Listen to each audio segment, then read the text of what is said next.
Bonjour à tous et bienvenue dans cette nouvelle vidéo qui je pense sera courte. Il y a quelques temps j'avais mis en story une photo de moi diplômé de ma thèse de doctorat en astrophysique parce que ça faisait 3 ans que j'étais docteur. Et je m'y attendais pas mais il y a eu un intérêt incroyable de la communauté. Je crois qu'il y avait eu presque 600 likes sur la story en quelques heures. Bref, c'était impressionnant et vous avez été énormément à me demander d'expliquer ma thèse. Sur quoi elle portait, en quoi elle consistait, qu'est-ce que c'est le travail de recherche pendant une thèse en astrophysique. Et donc j'ai eu l'idée de faire cette vidéo long format pour vous expliquer ma thèse en 5 minutes, top chrono. C'est compliqué de résumer 3 ans de recherche en 5 minutes, mais c'est pas grave, je relève le défi. Petite information, ma thèse est consultable sur internet gratuitement. Vous avez juste à taper Anthony Salcy thèse sur Google et vous la trouverez. Alors c'est plus de 200 pages à lire, donc faut s'accrocher. Bref, on y va pour ma thèse. Alors je vais vous dire le titre de ma thèse et je vais expliquer mot par mot ce que ça veut dire. Étalonnage des relations brillance de surface couleur, distance des binaires à éclipse dans le groupe local et préparation de la mission Plateau. Bon, je sais, le titre est un peu indigeste. Si vous avez rien compris, c'est totalement normal. C'est un sujet de recherche sur 3 ans, donc forcément ça doit être assez long. On commence par la première phrase. Étalonnage des relations brillance de surface couleur. C'est simplement une calibration d'une relation entre deux paramètres de l'étoile. C'est un peu comme avoir AX plus B. Ces deux paramètres sont la brillance de surface et la couleur de l'étoile. La brillance de surface, c'est une définition du flux de l'étoile, de sa luminosité si vous voulez. C'est simplement le flux mesuré sur une petite portion d'angle à sa surface. La couleur, c'est aussi une autre définition du flux. Elle correspond à la différence de flux mesurée dans deux bandes distinctes. Par exemple, je dis des bêtises, mais si je mesure le flux de l'étoile en ultraviolet et en infrarouge et que je soustrais les deux flux, eh bien j'obtiens sa couleur. Quand on calibre ces relations, eh bien on peut déterminer des distances. D'où le second terme qui vient juste après, distance des binaires à éclipse dans le groupe local. Les binaires à éclipse, ce sont deux étoiles en interaction gravitationnelle et vues depuis la Terre, lorsqu'une étoile passe devant l'autre, eh bien on observe des éclipses. On a des courbes de luminosité, vous observez un minimum qui correspond à l'éclipse et le maximum lorsque l'on voit les deux étoiles face à nous. Pourquoi on s'intéresse à ces binaires à éclipse plutôt qu'à d'autres types d'étoiles? Eh bien c'est une façon qui permet de rassembler un peu tous les paramètres cités jusqu'à ici, la brillance de surface, la distance, la couleur, etc. Donc on en déduit une relation parmi tous ces paramètres qu'on peut ensuite appliquer sur toutes les étoiles pour déduire des distances dans le groupe local. Et le groupe local, c'est le groupe de galaxies autour de nous. Notre galaxie, la Voie lactée, la galaxie d'Andromède, etc. On compte un peu plus de 60 galaxies, je crois, dans le groupe local. Arrive le dernier terme, préparation de la mission Plateau. Mais avant ça, faut que je vous parle de quelque chose. Quand on travaille beaucoup comme ça, surtout dans un travail de bureau, on apporte tous un petit péché mignon. Et c'est ainsi que je vous présente le partenaire de cette vidéo, qui est Oli. Est-ce qu'on doit encore présenter Oli, la marque qui révolutionne les boissons énergisantes et l'Ice Tea. Chez Oli, vous avez 3 gammes. La gamme Ice Tea, la gamme Énergie et la gamme Hydratation Sportive. Et vous me direz pourquoi choisir Oli. Aujourd'hui, c'est important de prendre soin de soi et notamment de son hydratation. Et ça, on n'y pense pas assez. Choisir Oli, c'est choisir une hydratation saine. Déjà, c'est plus écologique. Un paquet évite de jeter 50 canettes. C'est énorme. C'est plus sain, il n'y a pas de sucre, pas de taurine, que des arômes naturels. Dans la gamme ici, on retrouve un plein de vitamines et d'antioxydants. Et dans la gamme énergie, dites adieu à la caféine qui est remplacée par du New Caf, qui a un effet plus long et évite le crash post-caféine qu'on connaît tous. Personnellement, ce que j'utilise le plus, c'est la gamme hydratation. Quand je vais au bureau, je prends mes sachets, mon shaker, je mets de l'eau et j'ai mon hydratation saine pour toute ma journée de travail. Mon péché mignon, c'est l'huile, le goût strawberry kiwi.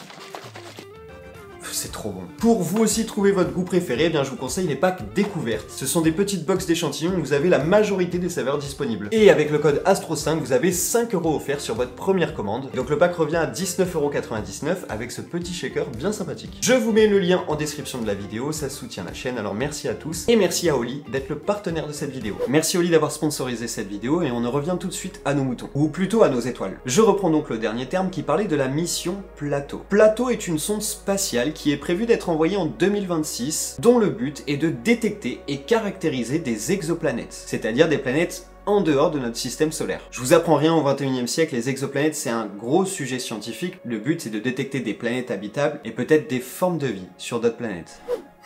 Je me rends compte que j'ai oublié un truc mais hyper important dans la vidéo. Qu'est-ce qu'on fait pendant une thèse? Qu'est-ce que moi j'ai fait pendant ma thèse? Comment j'ai pu oublier? C'est le truc le plus intéressant, je pense, qu'il y avait à dire. Du coup, je tourne cette partie le lendemain, c'est pour ça que le décor derrière a changé. En fait, il a pas changé, c'est juste que j'ai réélevé le niveau, je trouve que c'est mieux comme ça.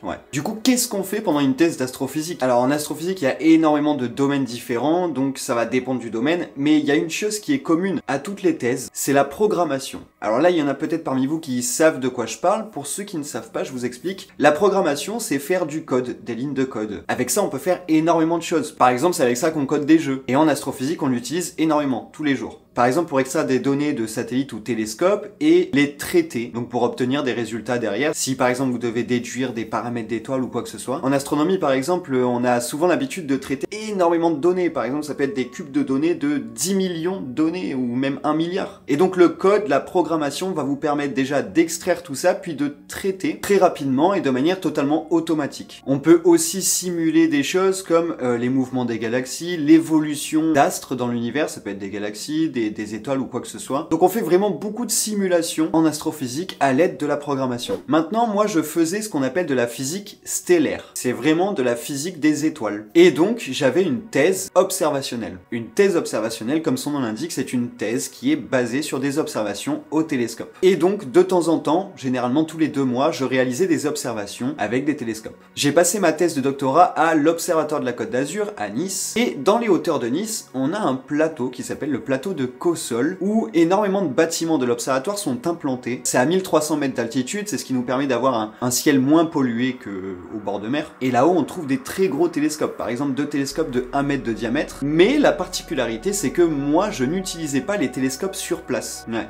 Déjà, je réalisais mes observations dans un bâtiment qui est assez spécial, puisqu'il est en forme de plein de petites bulles. Je vous incruste quelques images. C'est assez drôle d'observer dans ces bâtiments-là. Et donc moi, j'étais dans une de ces bulles. Et en fait, on prenait en main les télescopes qui se situaient au Mont Wilson, c'est-à-dire à 9000 km d'ici, à Pasadena, à côté de Los Angeles, sur la côte ouest des États-Unis. C'est un observatoire historique, puisque c'est ici que Hubble a réalisé ses plus grandes découvertes. Également, Einstein avait visité cet observatoire. Il y a une photo assez connue que je vous incruste là aussi. Bref, du coup, nous, on prenait en main les télescopes qui se situent là-bas. Donc du coup, on est devant des ordinateurs et on voit ce qu'observent les télescopes à 9000 km. C'est assez incroyable de se dire ça quand même. Et ce que je faisais dans mon cas, c'était que je mesurais les diamètres angulaires des étoiles, c'est-à-dire le diamètre vu sous un angle, parce que nous, depuis la Terre, tout ce qu'on regarde dans l'univers, on le voit sous un angle. Alors, très petit, infiniment petit bien sûr, mais qui existe, et en tout cas, les télescopes sont si puissants qu'ils peuvent résoudre un angle aussi petit. Et une fois que j'enregistrais ces données, eh bien, je vous le donne en mille, je faisais de la programmation pour les extraire, les traiter et établir mes relations. Donc du coup, en résumé, j'alternais entre de la programmation, des observations, l'étude des résultats, la publication de papier. Et bien évidemment, la dernière année, j'ai dû rédiger mon manuel de thèse. Le mien fait un peu plus de 200 pages, voilà, mais ça peut paraître énorme, mais en fait, ça va vite quand on écrit parce qu'on doit résumer 3 années de thèse et on a énormément à dire. Donc en fait, on pourrait même faire 500 pages. Je sais pas pourquoi je rigole. Bref, voilà, ça c'est dans le cas d'une thèse observationnelle, mon cas à moi, donc en physique stellaire. Après, il y a plein d'autres branches de physique, la cosmologie, l'archéologie galactique, etc. En tout cas, j'espère que ça vous paraît intéressant, parce que ça l'est vraiment. Quand on est passionné, qu'on travaille là-dedans, c'est vraiment une chance qu'on a. Et j'ai vécu vraiment mes meilleures années en thèse. Parce que c'est vrai, c'est un très gros travail, c'est de la recherche sur 3 ans, il y a un manuel très lourd à sortir à la fin. Et à la fin, il y a la soutenance de thèse qui est... c'est un stress, quoi. Ça dure 2 heures environ. Mais après, vous êtes docteur. Et ce sentiment-là, il est incroyable. Et vraiment, personnellement, j'ai vécu mes meilleures années d'études pendant ma thèse. C'est le fait de pouvoir pratiquer votre passion, d'être utile là-dedans, de publier des résultats, trouver des choses par vous-même. Ce sentiment, il est incroyable. Et je le souhaite à tout le monde. En résumé, pendant ma thèse, j'établissais des relations qui permettaient de déterminer des distances de binaires à éclipses et d'autres types d'étoiles qui seront utilisées au sein de la mission Plateau pour détecter et caractériser des exoplanètes. Et là, vous allez me dire à juste titre, c'est quoi le rapport entre la distance des étoiles et la recherche d'exoplanètes? Eh bien, il faut savoir que la distance dans l'univers est un paramètre primordial pour déduire d'autres paramètres. Si l'on détermine des distances d'étoiles à 1% de précision, alors si une planète orbite autour, on va pouvoir déduire les caractéristiques de la planète, sa masse, son rayon, etc. avec une précision de 1%. C'est là tout l'intérêt des relations que j'ai établies pendant ma thèse, déterminer des distances très précises à 1% afin de caractériser des exoplanètes et déduire leur masse, leur rayon, tous leurs paramètres fondamentaux avec une précision d'au maximum 1%. Voilà, j'espère que je vous ai pas perdu dans toutes ces explications, que bien sûr ça vous a intéressé, que vous ayez compris des choses, au moins certaines choses, c'est pas grave si vous n'avez pas tout compris, c'est à chaque fois très difficile de vulgariser un travail de recherche scientifique sur 3 ans. Concernant les études pour devenir astrophysicien, ça aussi vous me l'avez énormément demandé, et je compte l'expliquer dans une autre vidéo, donc d'ici là n'hésitez pas à vous abonner, merci pour votre soutien, bon ciel à tous, à bientôt. Sans hésitation aucune, on a décidé de te décerner donc le titre de docteur de l'Université de Côte d'Azur. Et on te félicite pour tout ton travail, on te souhaite plein de belles choses pour l'avenir. Merci beaucoup. Bravo.